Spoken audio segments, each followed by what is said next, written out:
Welcome to Wrestling with Heart, a podcast looking at pro wrestlers giving back to their community. Join me, Stanley Carr, as I interview wrestling's hottest names who use their platforms as entertainers to raise awareness and do community service. Hello and welcome to another edition of Wrestling with Heart. This is the show where we talk with professional wrestlers and professional wrestling personalities about their lives in and outside of the ring, as well as doing acts of good service, charity work, community service, and just we spread positivity here on the show. Loads of inspirational stories, and I've got a very special guest with me today. He is a wrestler, actor, model, host of the Road After Hours podcast with WWE Hall of Famer Teddy Long. And he's got a lot of stories to tell us today. Please welcome Mac Davis. Welcome, Mac. Thank you for coming on Wrestling with Heart. I appreciate it very much, man. We've been talking about this for a while, and we finally got it down to where we could do it. So I'm happy to be here. All right, awesome. So tell me about your childhood. Where did you grow up?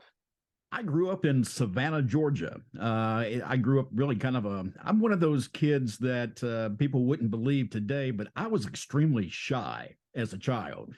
I didn't really do much. I didn't associate with a lot of people because I just wasn't sure of myself. And as time went on, I ended up, while I was growing up in Savannah, got into radio. And radio ended up being really the place where I started to blossom and kind of come out and go, you know what, I think I can be more of me now. I don't have to hide myself anymore. And I got into radio, and that was it. And from that point forward, man, my personality changed, and my name changed as well. People who knew me in school knew me as a different name. I use my middle name now as my first name. And so a lot of people, when they find out, they'll hear me on the radio, or they'll hear me doing a podcast or see me on TV or something, and they'll be going, that can't be the same guy. That can't be. And it is. It is. I love that. I'm actually in radio myself, so I find that really fascinating. Like-minded people going into broadcasting, going to school for broadcasting and getting that degree and, starting off, I know that, when you start in the radio business, you start in the smaller markets, work your way up. Tell me about that experience for you. Radio for me, when I first got in the radio, I was working at a skating center. I was a DJ for a skating rink. And one of the owners of a radio station came through, his kids were there, and said, you know what, you might be pretty good on the radio. Let's put you over there. And I was lucky enough that I got into radio, and I hate to say this because you're not going to be able to live those times, and it's unfortunate. But when I was in radio was still a star-making platform where you would have talent who would go into radio stations to build their characters. No matter what they wanted to do in entertainment, radio was a great place to start. And I started out working overnights from midnight to 6. And of course, that's usually they put you in the graveyard shift when you first start, or you're punching buttons on the weekend for recorded shows. And I got into the midnight to 6 and started doing some oddball stuff. I would have little segments and comedy bits and stuff that nobody had done from midnight to 6 before. And it started building my confidence. As my confidence got stronger, I started getting moved up the schedule of the radio station. I went from overnights to doing, evenings. And from evenings, I went to morning show as a co-host of the morning show. And from that point forward, I ended up getting a job offer in Florida to run my own morning show. And I did that for many years in St. Augustine, Florida, until I ended up in Jacksonville, Florida, doing morning show in Jacksonville. And that was for a rock and roll station. And we would do crazy stuff. I mean, crazy things. We would have Topless Tuesdays and stuff like that. It was just crazy things that we would do. But It was a lot of fun. But it built the ability gave me the ability to build what I wanted to do in the future. And that was to continue to entertain in one form or another. Yeah, I mean, that's the thing, moving up the ladder, over time, building that confidence, developing bits. You said you worked at a rock station. Were there other formats too that you were working at as well? I did. I worked a variety of formats in radio, and as you know, or you may not know yet, but you will, and eventually. In radio at those times, you better have a U-Haul truck attached to your automobile because you live and die by ratings, and so you travel quite a bit. A lot like wrestling, you would go pop from town to town and try to make a name for yourself.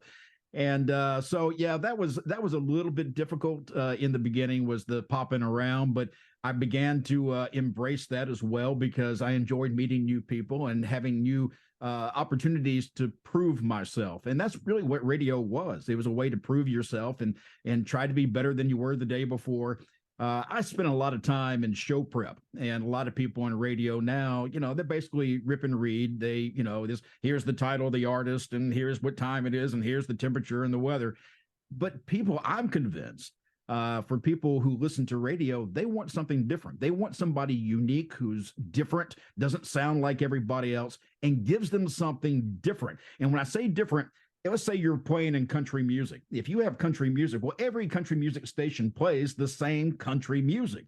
The only difference is what's between the songs. And that means it's you, it's the DJ, it's the guy who's on the air telling people what's going on and what's happening.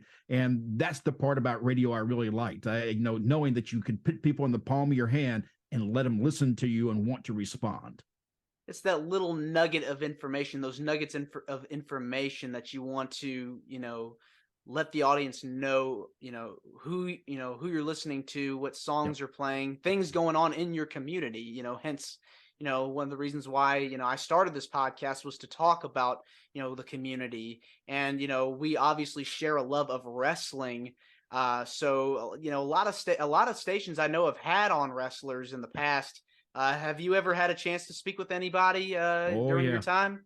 Yeah, that's how I got into wrestling. I was in radio, and we would get stage tickets, go backstage and meet the guys and stuff like that, and get liners and stuff for future shows that would come. So I got backstage, and I got to meet a lot of the guys and do interviews with them. And that's really where I started going, maybe I could do this too. Because a lot of the guys would say, you're really good. You ought to consider trying this. I think you might be good at it. And that's how I ended up getting into wrestling, was through radio. Radio really has opened the door for me in more cases than I can tell you. Even today, as we're speaking right now, I still do work. I still do voice work for a lot of people. I'm working on a video as we speak right now, right off to the side here. And so I'm still involved in that. And I love the fact that radio opened those doors for me. Had I not got into radio all those years ago, I don't think I'd be doing what I'm doing right now. No, I mean, that's the cool thing about, living in the 21st century is you have options. You have, you're building your brand, radio, wrestling, television, podcasts. You have it all at your fingertips. It's not just one thing anymore. It's everything. Absolutely. And the hardest part about radio today, or even in wrestling, is the attention span. It used to be you could hold somebody for 1 or 2 hours on a program. You're lucky to hold anybody for a few minutes now. You've got to have bits of information that people want to hear. They can catch, it's kind of, I always say this, it's going to sound crude, but I'm going to say it anyhow. I kind of say this like, it's like going to the bathroom. You'll read a magazine in the bathroom. You'll read just little articles, just short ones, and you put it to the side and you'll pick it up again later.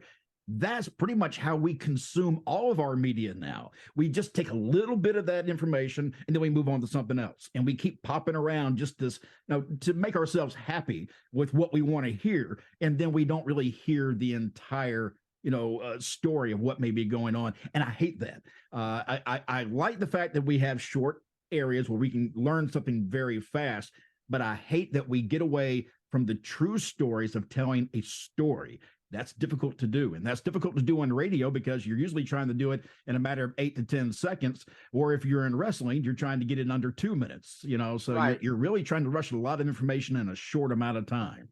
Do you feel that? Why do you feel that's changed, in your opinion?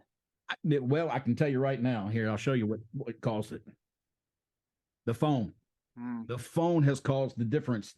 Everybody's into their mobile phones. They need it now. They need it fast. They don't want to have to wait, and they don't want to hear you go on about it all day long. Right. So that's basically it. I really think that the phone has become the devil's toy, and I hate to say that because everybody uses it. We all live with them, and it's a must for all of us. But the truth is, when I was a kid, before there became cell phones, it was a much better place and much easier time. Sure. And honestly, I think it was a lot more creative. Yeah, I have to say I agree with that. Agree with that 100%.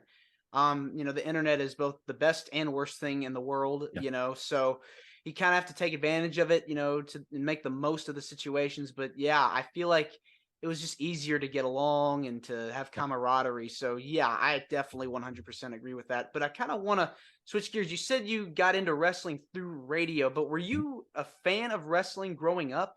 Oh yeah. Oh yeah, Oh, yeah. I would watch wrestling quite a bit. I was the only one in my family, still am to this day, and that includes my grandkids and the rest of my kids. Uh, None of them are big wrestling fans. Now, my two youngest grandsons, they're into wrestling, but they're not rabid about it like I was. I would watch it on the weekends every Saturday. I'd pop up and I'd be watching wrestling. I wouldn't let anybody know. I didn't tell my friends about it because it's still at that time, it was still kind of one of those things. Oh, you're a wrestling fan, that kind of stuff. yeah, yeah. And, there was a lot of wrestling fans. They just didn't want to come out and let people know that they watched it. And so I fell in love with it at an early age. I remember all kinds of matches. I Harley Race and, going back to those days when the wrestling to me was still gritty and true. It wasn't so showman type as it is now. Nowadays, I said this on a podcast just recently, to me, wrestling's become more of see what we can do instead of watch us fight. And I don't want to see what you can do. I don't want you to put on a performance. I want you to compete. That's the difference in wrestling today. Back when I was watching wrestling, it was a competition. Now it's a performance. And there needs to be an even keel between both of them to make it really interesting for me now. Yeah, I kind of feel like there's been a lot of influence, and especially with the recent merger that has happened. I kind of said to people over the years, UFC's kind of stolen some stuff from wrestling, and wrestling's kind of stolen some stuff from UFC. Do you feel that there's some truth to that? I do, but I think that's just taking what you see in somebody else's product and making it your own. And there's nothing wrong with that. I don't think anytime you see something that's being done correctly, I think you should grab a hold of it and try to implement it within your own program because it just makes you better. That's the reason I like competition. I like the fact that we have AEW, WWE, Impact Wrestling, New Japan Pro Wrestling. All those things give us, a choice. And without choices, wrestling will become very boring. And we know that because we saw that happen with WWE for a period of time where all they did was give us these PG moments that were just kind of, you almost felt like they were going towards a 5-year-old child. I'm not 5 years old, and I don't like being talked to that way. No. And I don't like my programming coming to me that way. No. Treat me like I'm a wrestling fan that enjoys the competition. That's why, I started watching, kind of showing my age here. I started watching like at the tail end of the Attitude Era, but I kind of grew up around the Ruthless Aggression era. That was sort of my childhood era. And I was, I still am very fortunate to have caught that because I feel like that was up until now. I feel like that was the last vestige of, oh my gosh, this is smash mouth, gritty, hard hitting wrestling, and both, Raw, SmackDown, even the stuff with TNA had some of that, but specifically with WWE, I feel like that was like that last really great period of action. I think that's the PG-13 era kind of came to an end right around there when Teddy Long, who was my co-host for Road Trip After Hours, Teddy was during the Ruthless Aggression era, and the Attitude Era. And I've asked him before, what was his favorite? Attitude was his favorite era, but the Ruthless Aggression era really was the last time we got to see, as you say, in your face type of wrestling. Anything could happen. I'm starting to think, though, that that's about to change. I'm hearing that because of the merger with UFC, we might start seeing an edgier product. And there's a possibility that we might see even a different channel that they pop up on. Very interesting prediction there. Who were like growing up, like some of your favorite wrestlers to watch? Sting. And really, who? It's Sting. Yeah, Sting was my favorite one, bar none. When I was growing up and in my 20s, Sting was big, and I was really into wrestling at that point. And Sting was the best thing going. So I was backstage, and that's where I can meet people like Sting and Lex Luger and people. And I started to gain an appreciation for the men who were behind those characters, because they're not, what you see on TV is not exactly who they are behind the scenes. Some of them are, some of them aren't, but a lot of the guys are really nice people. And you'd be surprised at just how friendly and nice they are. I think a lot of people are afraid to walk up to a wrestler and say hello. The truth is, it's like going to your next door neighbor. It's the same type of person. They're no different. They just have a different job. That's it. And they're more than willing to talk to you. And most of the guys are really nice. Yeah. I have heard some stories about, running into wrestlers at like airports and things like that, and Yep. the whole deal there. So I completely understand why that may be, scary to do that. But it's just, if you just see them like 10, if you're 10 feet away from them, I don't think that's such a big deal. No, no. What they really don't like in the airports, especially, is when people come up to them and I've seen that happen before. They'll come up and I'm trying to find something I can use, but I don't. Yeah. But they'll have a stack of stuff that they want signed. And it's not because, oh, hey, wow, you're here. They've been waiting for that person to come off the airplane to sign all this merchandise so they can make money. In the meantime, the wrestler's trying to travel, and travel is the worst part of the job because you're constantly on the road and you're constantly tired. So when you have somebody come up to you, you might have somebody go, hey, can you sign an autograph for me like a kid? Well, of course you'll sign that. That's just one thing. But when you got somebody with a stack of stuff that wants you to sit there for 15 minutes signing your name, that's not appropriate and you shouldn't do it. And you're trying to make money, and the guy that or the woman who you're trying to get the autograph from knows that. They're not stupid. And they got other things they got to do. They want to be nice, but at the same time, they got to be professional and keep going where they got to go. Sure. It's a drain, being on the road, 4 or 5 days a week, not seeing your family, having people a slew of people just come up to you. I mean, it's exhausting. Oh yeah. Yeah. It's really what happens outside the ring is probably really where the real work is when it comes to professional wrestling. Inside the ring, for a lot of guys, that's our playground. We get to have fun, be somebody else, do our performance and competition in there and get it over with and make the fans believe and want to come back and see another match. That's the fun part. Everything else outside of that, there's a lot of work involved. And I know a lot of people say, oh man, these wrestlers make a ton of money and all they got to do is go in the wrestling ring for 20, 30 minutes and that's it. No. That's a long day. Most wrestlers are probably getting up around 9 or 10 o'clock in the morning if they work the night before. Then they're going to the gym, finding something to eat that is healthy for them to eat. Then they got to get a tan if they got to get a tan somewhere. Then they got to get on the road and head to the arena. And then you get to the arena and you're inside an arena. And if you ever get behind the scenes in an arena, it's concrete walls everywhere. That's all you see all day are just concrete walls unless you step outside. So it's not a glamorous life like a lot of people think. It can be at times, but more times than not, people are really working and they're working hard. And that's mainly through the travel and the other stuff outside of the ring. It's Hollywood. Essentially, it's Chris Jericho said it best. It's show business boot camp. You're training to be, a superstar, literally. Yep.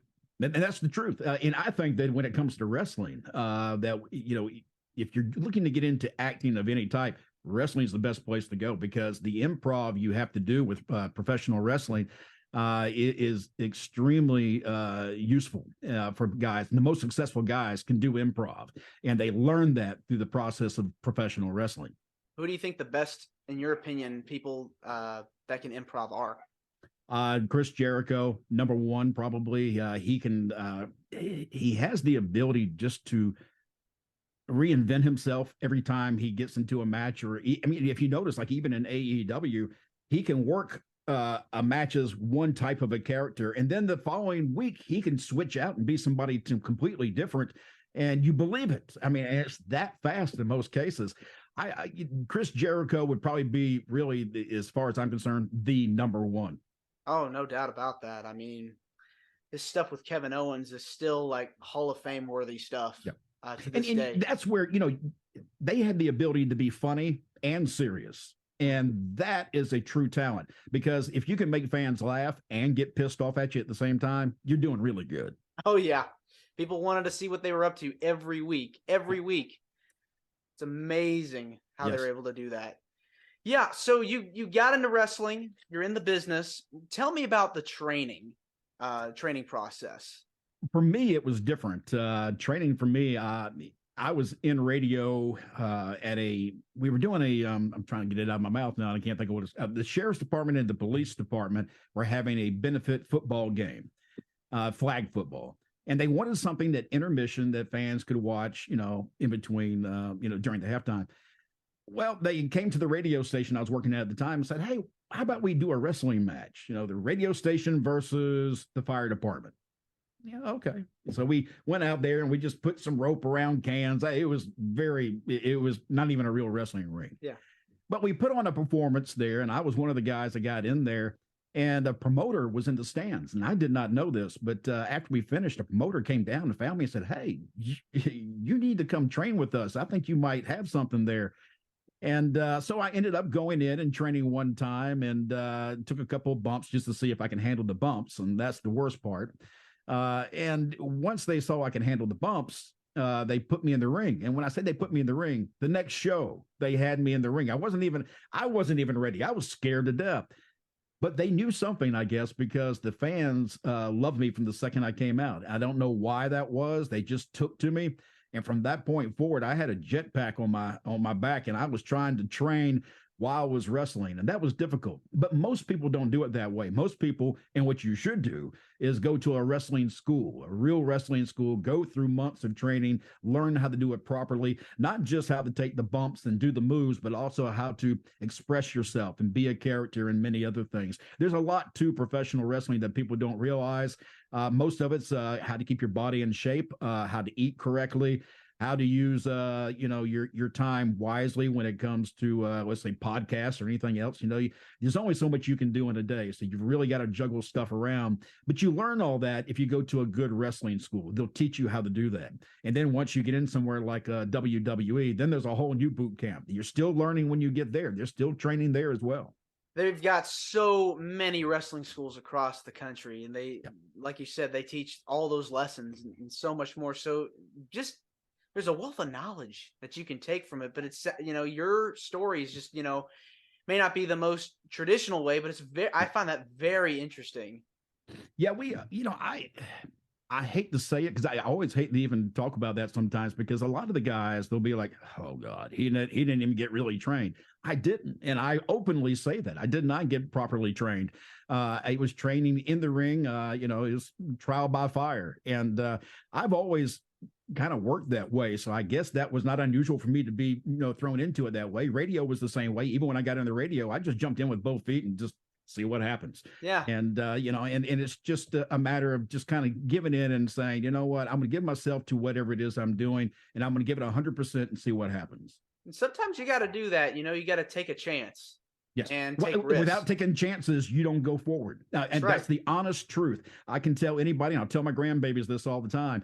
You've got to take chances. Without taking a chance, you never know. I'm 60 years old, just so people know. I'm 60 years old, and I started in the wrestling business at the age of 38, which is real late. That's really late. I broke my neck over time, just not in one match, but over a period of time. I caused enough damage that I ended up having to get my neck fixed. And so I was out of wrestling for 10 years because of that. But the passion for wrestling was still there, and I wanted to come back, and I did. I came back after 10 years of, after my broken neck, taking care of my father, who had passed away eventually from Alzheimer's. And I took care of him for about 5 years. So when I came back, I was real depressed. I didn't even realize I was depressed. It was my wife who finally kind of said, I'm getting a little bit worried about you because you just don't seem like yourself. And I realized, I got to make a change. And that's when wrestling basically came back and saved my life, because I knew what I wanted to do. I wanted to go back to where I was when I was happy. And I remember the last time I was happy was when I was wrestling in the ring. So I made a point of getting myself back in the gym, getting in shape, and having one last match against the guy who I had a major feud with prior to my leaving wrestling. And that did wonders for me. It made me feel 100% again. It helped get rid of that depression. I won't say it's gone completely. I still deal with it on a regular basis. But my wrestling career and my outlook on life is so much better. And it all has to do with wrestling. Yeah, I mean, you found a passion that you love, and it's always been around one form of another. Wrestling is something I feel like that will always be there for all of us that are fans. Yes. But 38 years old, getting trained, what a what an incredible story that is. I, Getting to do that. it's one of those things that as a kid, you imagine yourself as a wrestler. If you're a wrestling fan, you imagine yourself as the good guy in the ring, beating up the bad guy, and hearing all the fans cheer. And I got to live that. And that is something I've always said. If the Lord decided to take me today, I'm okay with that. I don't want to go anywhere today, mind you that. But No. I have lived a great life. I've done more in my life through radio and wrestling than I would ever have imagined that I could have done.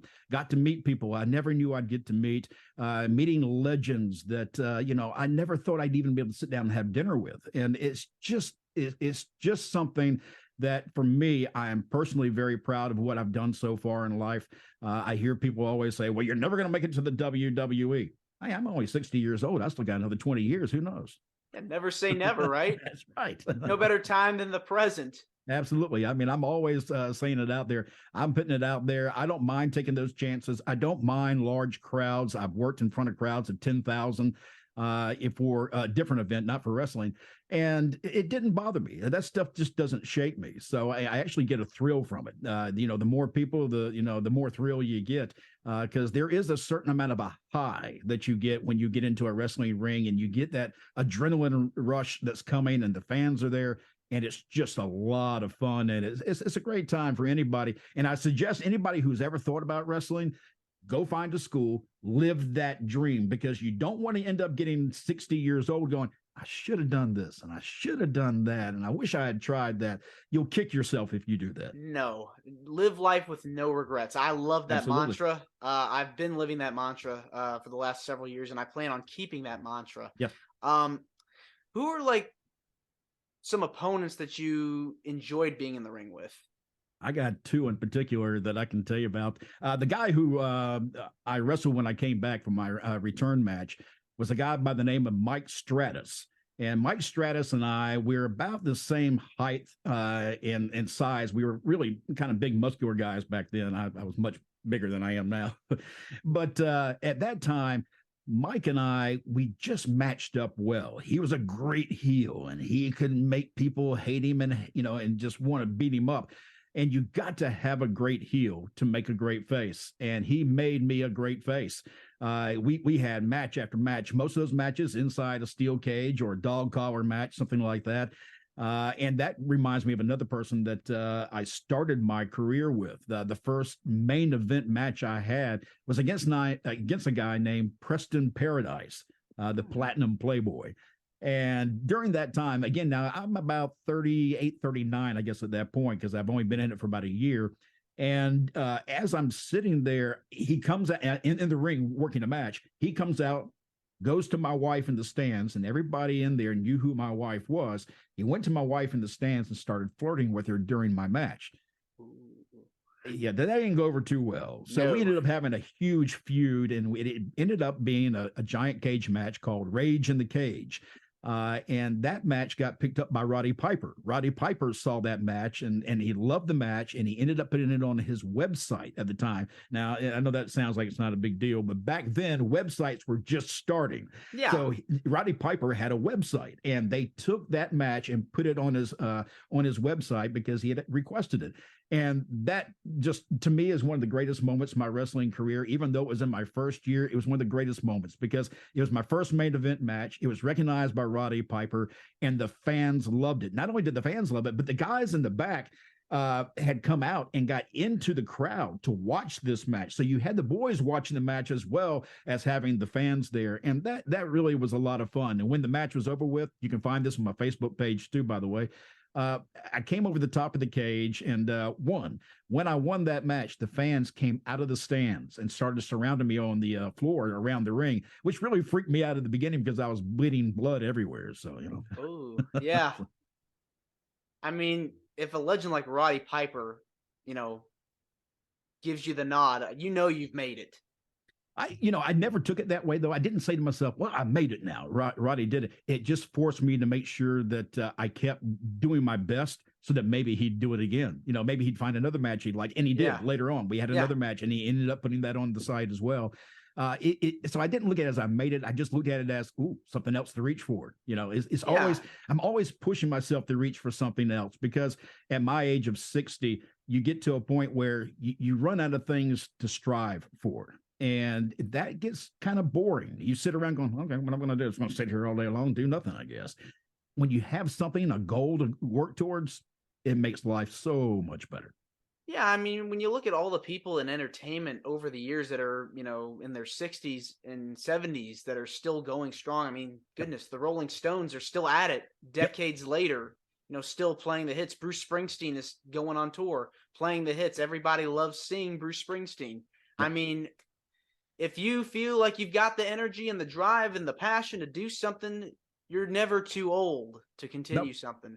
No, and that's something that I really preach to a lot of people. I always try to preach, stay fluid as you get older, because you will lock up if you're not careful. It's just like if you don't use it, if you're not used to using your legs after a period of time, and wrestlers, it's really difficult, because when you finish wrestling inside the ring and you're that active, your body starts to get tight and it starts to hurt because you're no longer fluid. And wrestlers will tell you that, especially. That's why so many of them deal with pains and aches after they're over with. It's because they're not using their body like they once did. And the body is going, hey, we hurt, Yeah, you have to go to the gym, keep training those muscles so that they work. It's a motion. It's a fluid motion.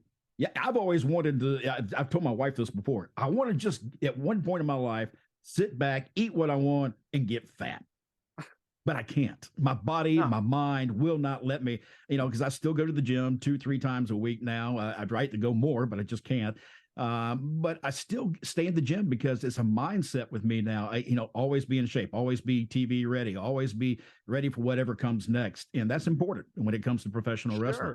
That's that discipline. You got to have that discipline. I want to switch gears, talk a little bit about, you had mentioned you got to meet some legends, spend some time with them. Who are some of the people you've got to meet and pick their brain? Teddy Long, of course, as I mentioned earlier, is one of my best friends. But also, I have a legendary pro wrestling journalist, Bill Apter. Bill Apter, I've known for years and years. And, he's another one of those guys that would reach out and help me whenever I needed help or make suggestions or somebody to talk to. And a lot of the guys, really, that's where it came from. I can mention a ton of names, but we'd be here all day long of the names I've talked to and sat down with.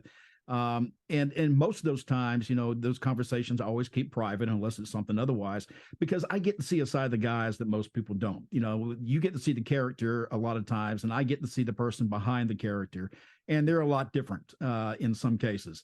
And I enjoy that. I enjoy the fact that I can meet and talk with these guys and sit down and do things with them that other people can't. And the reason they do that is because I don't talk about it. So, but there are a lot of guys that I have met over time. The ones I can publicly say that I do quite a bit is Teddy Long, Bill Apter. You got a lot of people out there that are just good. Oh, David LaGreca from Busted Open was really good to me when I first started coming back. He was one of those guys that recognized I was trying to do something with myself, make myself, a comeback of sorts. And he opened up the door and let me come in and do things with him that he didn't have to do. I have a lot of trust with people, and I appreciate that trust with those people because they know that if I'm getting involved with something, I'm going to do everything I can to make it work. Yeah, and that's what you got to do. Let's talk about your podcast with Teddy called Road Trip After Hours. How did that get started? Road Trip, we were working for a company that's no longer in business, but we were both working for this company as talent. And during the time that we were, there as talent, we would discuss different things. And we finally just sat down one day. And again, it's one of those conversations where we were just kind of sitting around goofing around. And we realized that we could do a podcast. What we were talking about in private was like, let's just talk about this on the radio or in podcasting. And he was like, you know what? Let's do that. And I found out later on, too, that he actually had quit doing podcasts. He wasn't enjoying doing podcasts anymore. He didn't like the questions being asked. He didn't like the host. There's just a variety of things he was having problems with when it came to podcasting. And he told me, he said, I didn't have plans on coming back until you asked me. And then he said, I trust you. And that means a lot. Like I say, trust in this business is important. And when I know that somebody trusts me and their lives and their career is in my hands as far as how I speak about something on a program, I want them to be able to trust me to know that I'm going to be doing the best thing for them and that I'm not going to be doing anything that's going to hurt them. I'm like you. I'm a very positive individual. I don't believe in negativity. If there's a lot of negativity around, I'll leave. I don't want to be a part of it. That's hurt me in the wrestling business because I don't like the negativity, and there is a lot of it there. Yes. And I try to stay away from it. But I've heard from some of the best that have always said, do your job, keep your nose out of other things, you'll be fine. And that really is the best advice you can give. Oh, no doubt about it. How long have you been doing the podcast with Teddy? Let's see. We are now on episode number 27, I believe. It's been 27 weeks we've been doing it. I did a podcast with Bill Apter before that. We did that for about a year. And then COVID came and that kind of screwed up everything. Yeah. Oh, yeah. And a lot of the shows that I do now, I have a lot of shows that are in development and stuff. A lot of those shows came from the COVID area, from sitting in the house and going, okay, what can I do that's different and unique that'd be fun? Because everybody at that point had started doing podcasts, and it had to be like, okay, with so many podcasts, how can mine be different? So I started coming up with different shows, handshakes and hot dogs, promo time, things like that gave people a chance to interact with me while still being at home. So they got a chance to have a lot of fun with wrestling at the same time of being locked in. Yeah, it's interesting how the COVID era kind of brought a lot of creativity in the entertainment world, and especially with podcasts. Streaming's been a big thing now. It's amazing to see how the evolution of media and streaming is just taken off. For sure, with COVID, music as well. Concerts are virtual. A lot of things are virtual. As we go back into the physical events, but it's fascinating. Yeah, I prefer really that we didn't have so much of the coverage where people were forced to go to a live event versus watch it on TV. Again, I'm old school that way. That's how it was in my day, and I preferred it that way. But having the instantaneous stuff is not too bad either. It's just I think it ruins the wrestling business in a variety of ways. But we can talk about that again on another show. So yeah, the Thunderdome era, the PC era, that was like it was kind of hard to watch. I got used to it a little bit over time, but I was without just that live interaction with the fans, it felt flat. It did. Yeah, that WrestleMania, I remember just like they had like some people there, from the Performance Center, but just getting to nothing like having a live crowd. Let's talk about, the charity work that you've done over the years. You've worked with many organizations throughout your time in radio and in wrestling. Yeah. Who are some of the organizations that you've partnered up with? Mainly during my radio years, I programmed a lot of radio stations, and I also was a general manager for radio stations. And there were two things that were always important to me when it came to radio. It was being the authority on weather in the area, because it's one thing that radio can do that other stations can't, and other people can't do, like in newspaper or television. They have these little block of times where they can get the information out. When it comes to weather, it happens 24 hours a day. And if there's breaking weather that's taking place, I wanted to always be on top of it. At the same time, while that was one of our, cemented points of our stability of our building, it was also that I wanted to have charities that we worked with, especially children's charities, because children's charities drive a lot of people to reach in their pocket. It's one of the few charities you can go to where people go, oh, it's for a child. Yes, I'll do that in a heartbeat. So the Children's Miracle Network was one of the big partners I worked with for many years. I've done so much with them. I've gone to camps of the Children's Miracle Network. I've seen the families. I've seen the children, done interviews with them. And I remember one year, this has probably been 12, 15 years ago, I guess. I was in Orlando for one of the Children's Miracle Network big gatherings that they were having. A lot of families were there, and I carried my microphone and a camera and started talking to the children and the families. By the end of the first day, I called my wife and I was shocked. The amount of the emotion that you get from the families is so overwhelming. The kids who are so strong, who will fight and fight and fight, and the parents who are crumbling around them. It was very difficult to do. And I quickly learned what life really meant during that weekend. And I remember calling my wife, and I'll say this publicly, I was bawling like a baby because it had touched me that much, the children in these families. In fact, I'm starting to get choked up now. So let's stop that. But yeah, kids are a big thing. I just believe that our children are, they need role models. They need people who are there for them, to stand up for them and to show them what's right and what's wrong. And a lot of times now, kids are left to their own. You raise yourself. A kid can't raise themselves. They need a father. They need a mother. No, they're the future of this world, Yes. especially today. We talked about the phones earlier. You see kids now, they're glued to them. And that's the thing that I miss. I think a lot of kids nowadays, because things have become so much into these telephones now and in the computer age, that kids don't get the one-on-one time with parents like they used to. They don't get to use the imagination like they used to, because they can basically build or get whatever they want right on that phone. Yeah. When I was a kid, if you wanted to pretend to be something, you had to go outside and pretend. You had to be creative. And I used to run around with towels around my neck. I was a superhero and all that crazy stuff. You don't see that much anymore. In fact, you don't even see kids riding bicycles anymore like you did when I was a kid. Everybody had a bike. Well, now everybody's got a motorized something or a four-wheeler, but you don't even see them on that. Most kids nowadays are inside playing on the computer. Yeah. It's the worst thing in the world. They need to get back out and become a part of life again. Sure. Tell me about some of the other fundraisers you've helped out with. I could sit here all day long probably and tell you a ton of them, because I've worked with so many. I would bet you I've probably worked with over 100 different charities of some type or another over my career, whether it was with children, maybe a Kiwanis Club or a Lions Club, donations for fire victims or tornado victims. One of the moments in radio that I remember the most was on 9/11. I was in my office and we were live. Our morning show was going on downstairs, and I'm watching the news and I see the second airplane hit the building. At that point, I knew there was something serious going on.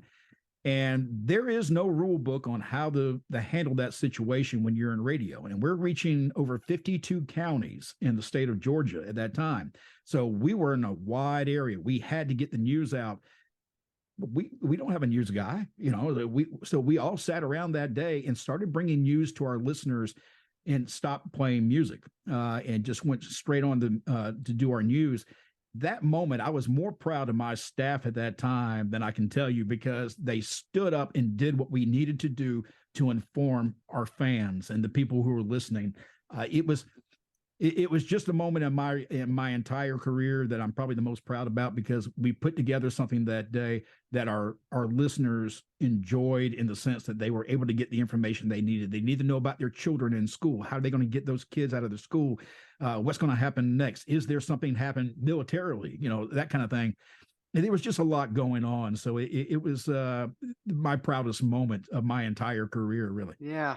I know when I was in first grade when 9/11 happened. So first thing I remember, they dismissed everybody from school, and yep. I went home, and first thing I heard when I went into my car was the radio, listening to the feed.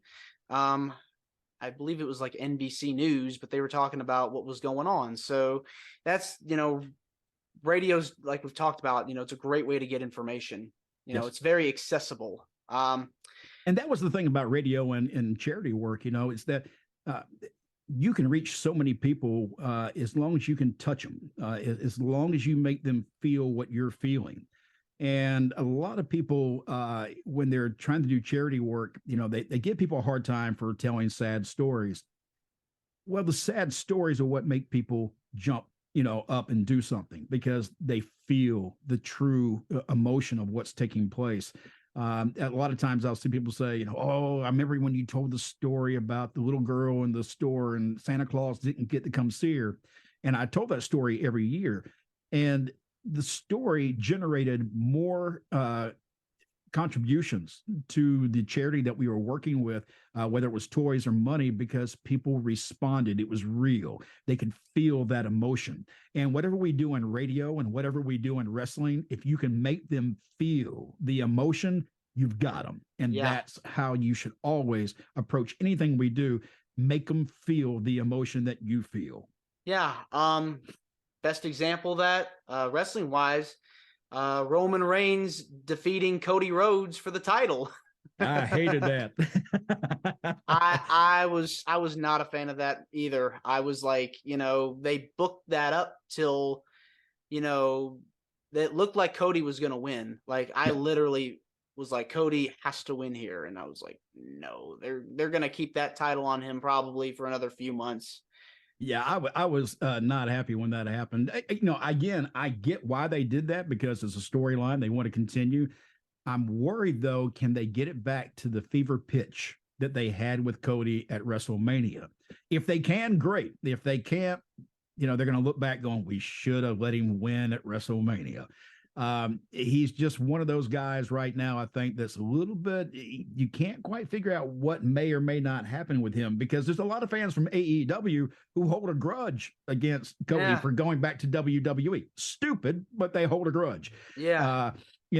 Cody is really one of the better talents out there right now. So I'm excited to see what happens. Oh yeah. I'm very optimistic about Cody's future. With everything you've done, in radio and with wrestling, why do you feel passionate about helping out in your community? Because I think that the only thing you can do in life is give back.